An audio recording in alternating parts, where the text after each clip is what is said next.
Para sa mga applicants for Teacher 1 sa DepEd, ang last nga nakay points o makapuntos ka kay kanang gitawag og non-classroom observable indicator.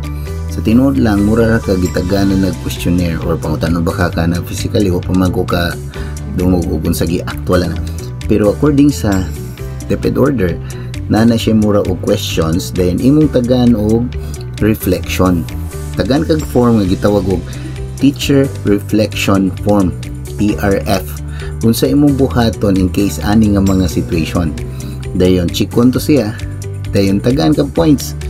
Tarong lang og answer. Unsay imong buhaton, best nimo nga buhaton kung in a certain situation mahitabo na as a teacher na. So kung makakuha ka nag hintay 14 imong points, i-divide to og 20. Then i-times na og 25 points. So inga na siya pag-score. Kung nanaka ng score, nga naputang sa COI or sa demonstration, plus imong rating pa, basin makabot ka 50 points.